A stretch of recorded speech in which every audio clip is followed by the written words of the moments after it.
listening to Cowboy Logic with Jason Forby, a message of grace and hope.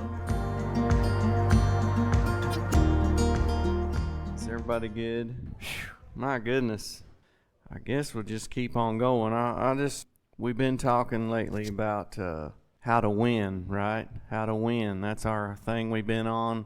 And so today I want to tell you about how to win. One way how to win. Here's a big way how to win is know you have authority. Authority. It's in Matthew 8. You can look up the story. I won't read the whole thing. You know the story. It's familiar. Matthew 8. If you guys watched The Chosen, watch The Chosen, right? If you haven't watched The Chosen, you got to watch The Chosen. I highly recommend. It's like the best Jesus ever.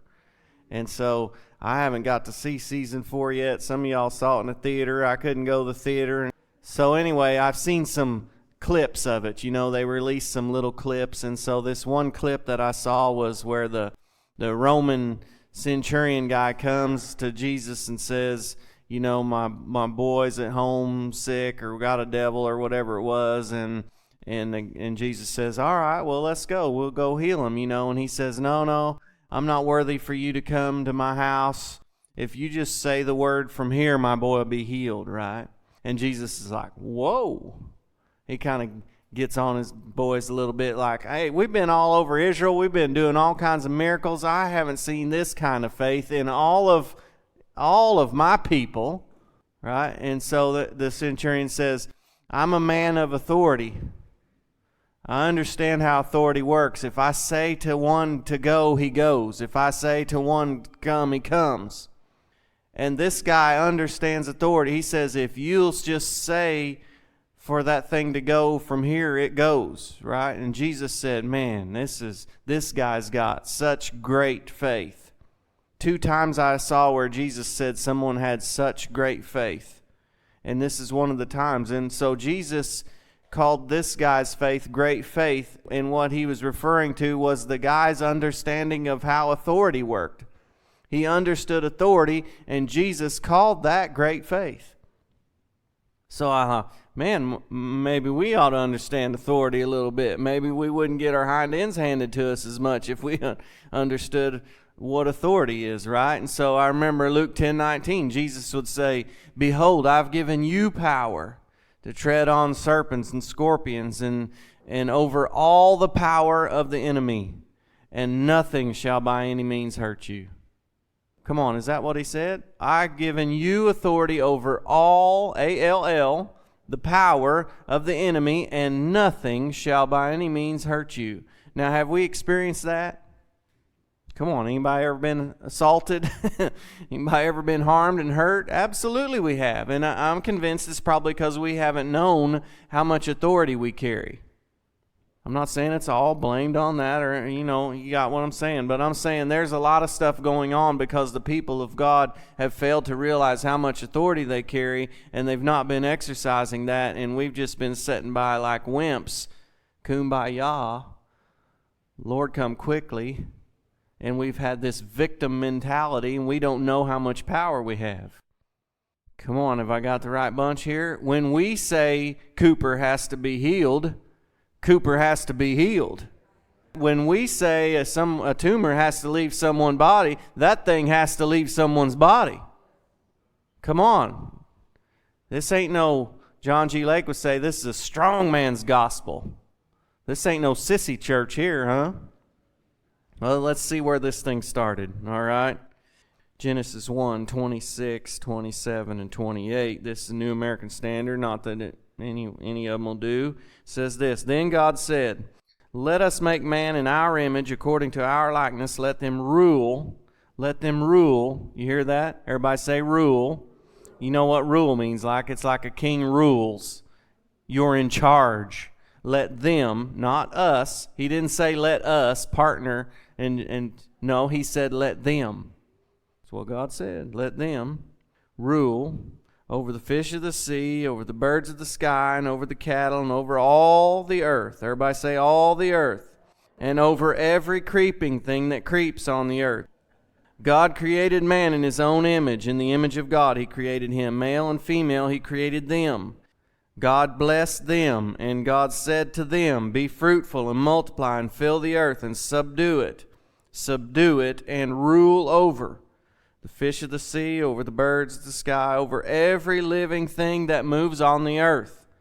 Rule over every living thing that moves on the earth. You got it? So who's in charge? Man is. Let them be in charge. They're going to use my stuff. I'm going to influence them. I'm going to affect their hearts with what love is. It's not rule like dominant, like a mean bully. It's rule with a heart of love, to say this is God's creation. It's been created for us, and we're the managers, and we're going to make sure everything goes right. You got it? It's out of a place of love. But so I'm saying this authority that we've been given. It's some translations say, let them have dominion. It's their domain. They're the kings of this domain. That's what it means, really, right? You got it? And so it's like, what goes on in the creation? Like right recently was storming all the time around lately, right? And everybody's like, you know what I mean? Everybody's got a cell phone and beep, beep. Oh, my thing tells me when the pollen's high. I'm like, the heck do I care about if the pollen's high, right? Or severe storm risk, or lightning within 5 miles of your location, and all. We got weatherman, and they're all paranoid, and right? It's like, what is all this that's really happening? So we're familiar with the weather lately because that's everybody's thing, right? And so we've seen, tornadoes coming and all this stuff, and it's like, what happens? We think that, I don't know, we don't even have regular TV anymore. I never even watch the news or the weather, so I'm out of touch, really. But here's what happens. It says the weatherman will come on there, beep, beep, seek shelter. Oh my, it's going to get bad, right? Well, how's he know? All he's doing, do you know they're making predictions? They'll take some information and educate it. I'm not saying that they're always wrong, but they're making a prediction on some gathered information, and they're just throwing out there that this is a possibility, right? Well, it's a possibility. It's also maybe not a possibility. They get it wrong as much as they get it right. But here's what happens. I'm saying, because we've not understood that we have rulership. We've not understood that we have dominion in the earth. We've not understood that we're in charge of the creation. Right? So what is it? A storm. I think this guy throws this idea out here, and all of the people's hearts grab that thing, and oh gosh, and then our hearts are full of fear, and we actually create the very thing that come on, you're a creator. You're made in the likeness and image of God. And so we run scared, and we run to the store. We don't even eat bread and milk, and we buy bread and milk. What in the world's going on? We hunker down, right? And I'm not saying just be foolish, do what you should do. You know, I'm not saying do whatever you're led to do, but I'm saying instead of just getting all afraid and fearful and putting your anxiety on Facebook, how about we realize who we are, and if something is going on, it's our position to correct the thing and make sure that it goes right. Romans 8:18 through 23. This is the Passion Translation. Listen to this. I am convinced that any suffering we endure is less than nothing compared to the magnitude of glory that is about to be unveiled within us. I mean, no, if Paul said this whenever he wrote this was a while back, about to. If it was like thousands of years ago and Paul said it's about to, I'd say it's been long enough that we could be in the about to, wouldn't you? So we could say now, about to be unveiled within us. The entire universe is standing on tiptoe. I like this. The entire universe is standing on tiptoe, yearning to see the unveiling of God's glorious sons and daughters. It doesn't say, the trumpet's going to blow and Jesus is returning. That's not what the universe is waiting on.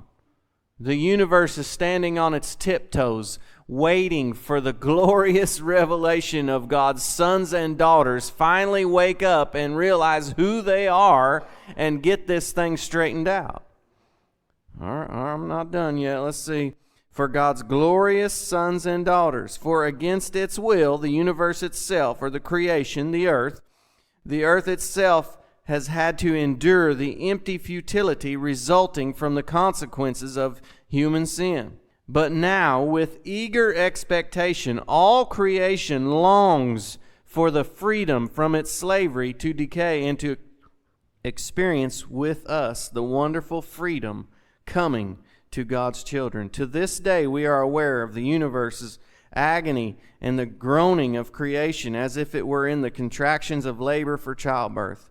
And it's not just creation. We who have already experienced the first fruits of the Spirit also inwardly groan as we passionately long to experience our full status as God's sons and daughters, including our physical bodies being transformed. Come on now, how many know this is not talking about someday yonder? It's talking about the here and now. He said the creation itself is standing on its tiptoes waiting for the sons and daughters of God to be revealed, for them to wake up and find out who they are. Why? Because it got exposed to the original sin in the garden, right? Because Adam, what happened in the garden? Now the earth is experiencing the curse. You know that Adam and Eve didn't get cursed? The ground got cursed. The earth. Thorns, thistles, all this stuff, right? Mosquitoes probably. Ticks. I don't know. I can't imagine Noah let them on the ark. Right? All this has happened because of that. Now what's happened now? Okay, we're off course, way off course. Jesus comes along and puts things back on course and says, okay, the original mandate is now back in place. I'm restoring the authority that Adam lost. I'm putting you back in the position that you were originally to be put in. And what does that mean for us? Well, I'm glad you asked. I'm going to show you for 3.5 years. What does he do? He goes around correcting things that have off track, outside the will of God. The curse is operated, right? So what does he do? Over and over and over. You can see, like, right, what happens? He comes along and cursed a fig tree.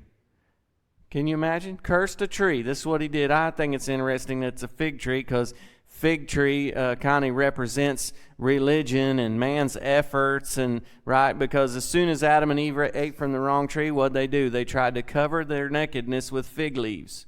It represents man's efforts to try to cover his shortcomings, and right, it's religion. And so Jesus cursed the fig tree, said, no man will ever eat from you again. I'm putting man back in the place where he was originally intended to be. And then the next morning they walked by there and they said, Master, the tree you cursed is withered and died.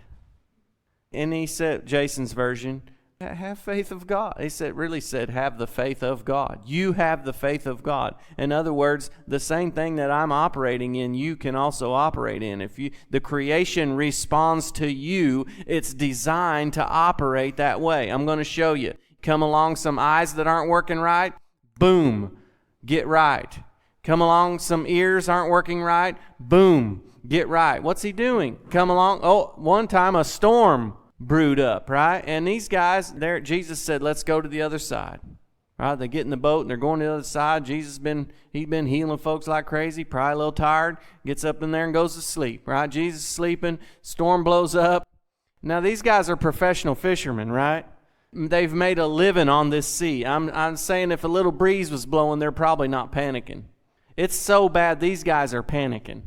They're panning water. They're freaking out. They're thinking, we're fixing to die. It's pretty severe, I think it's safe to say. Finally, they wake up Jesus. Jesus is like, what? Wait. They're saying, we're going to die. Don't you care? You're just sleeping. Jesus rebukes the storm, calls it peace, tells it what to do, and it immediately responds. And then he looks at him and says, why are you waking me up? Cowboy version. Why are you waking me up? Where is your faith? Come on, we already tied faith to an understanding of authority. Jesus saying, you guys have the same authority that I have. You could let me sleep and you talk to the storm. You set the creation straight. You have a say in this deal. The creation itself, it doesn't want to be exposed to storms and earthquakes and droughts and floods and all this stuff going on. All that's going on because of what it was exposed to. Jesus came and showed us that we're now here so that we can set everything straight. Say, no more drought. How come? Because the people with authority can tell the creation to release the right amount of rain. The people with authority, the ones ruling and managing the earth, can say, okay, that's enough rain for a little while.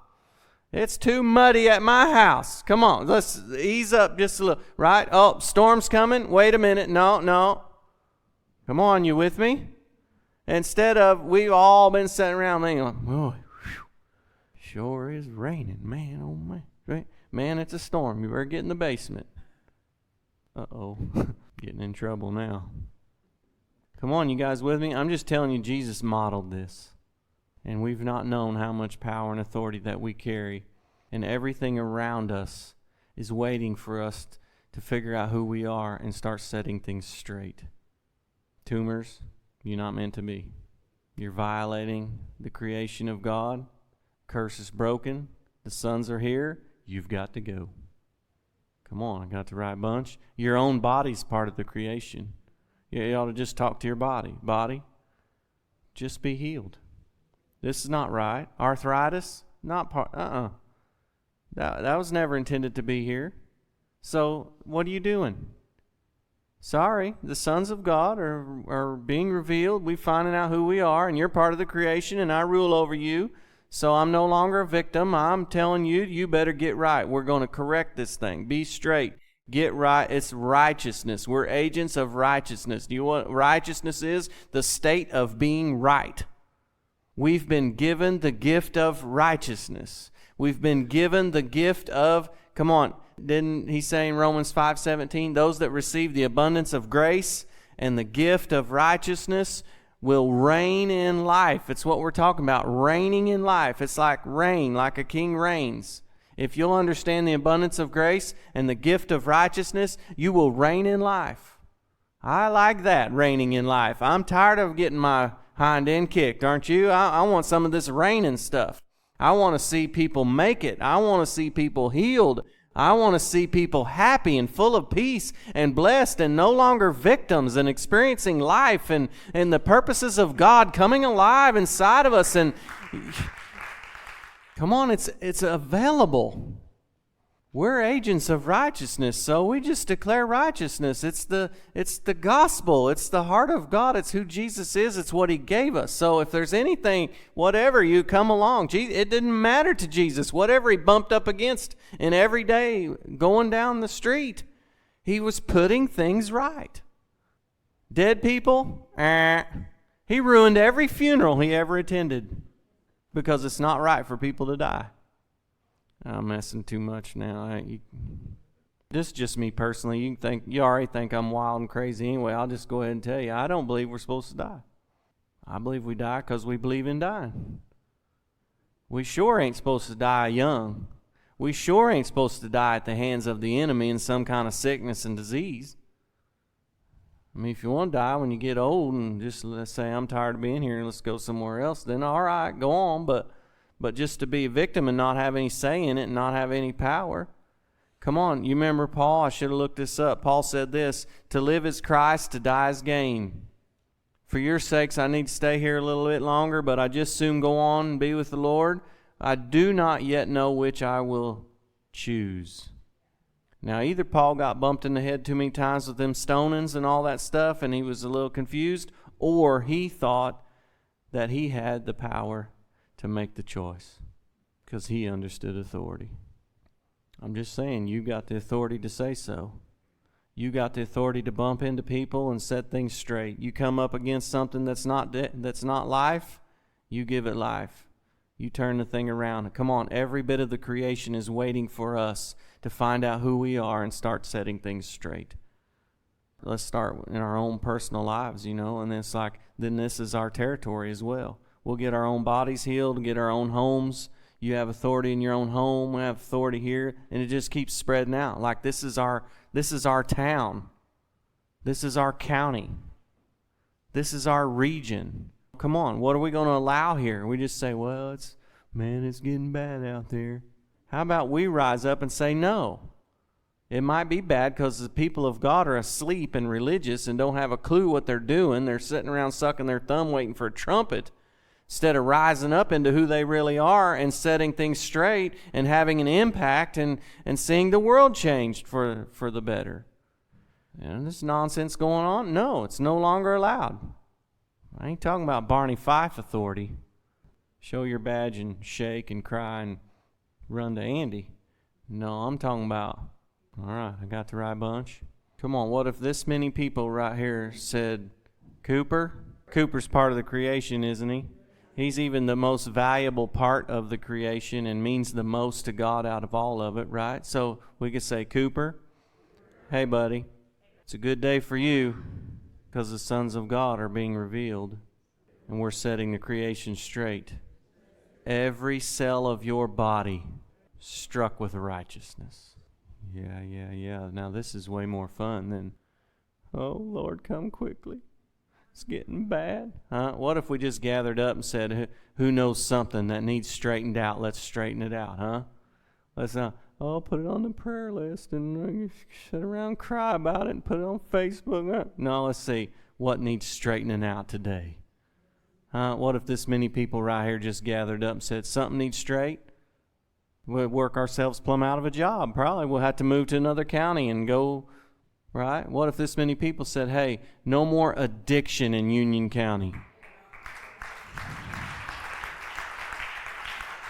Hey, what if this many people, it rose up in their hearts, said no more broken hearts? What if we just said, you know what, all of our whole county, every bit of it, religious folks from everybody else to whatever, the revelation of the love of God just hit everybody right in the forehead. Turn the whole deal upside down. Wouldn't that be good, huh? This is our home right here, right? What if there was no more sickness? What if there was, 618 area code was known for the highest rate of cancer? That won't do. Cancer is a twisted part of the creation and it ain't right, and we're here to set it right. And as we experience the goodness of God, hopefully our hearts get healed and we'll quit creating the stuff. There's more people creating it than there is setting it straight at the moment, but we're doing our best to turn that around. I'm saying if our hearts get healed, we'll quit creating this stuff. I want to see everybody healed. Jesus said it like this, pray that the will of God be done on earth the same as it is in heaven. Well, is there cancer in heaven? Get out. Come on, is there arthritis in heaven? Then get out. We're here to set things straight, and you've been running wild long enough. Come on, is there diabetes in heaven? Then get the hell out. I'm talking to a strong bunch, aren't I? I'm talking about authority right here. This is like Jesus said, authority, if you understand authority, that's great faith. Now things start to make sense when Jesus would say, whatever you loose on earth is loosed from heaven. Whatever you bind on earth is bound from heaven. Now it starts to make sense why there's so much power in your tongue. Life and death is in the power of your tongue, right? Guard your heart because out of it flow the issues of life. What you're putting up with is what's being put up with. What you're not putting up with is what's not being put up with. I just say we quit putting up with stuff. I mean, we may not always know the right ways to go about it and to do it. We might not even see it immediately all the time, but we can at least buck up a little bit and say you're no longer getting a free pass. You can at least count yourself resisted. Come on, we got it?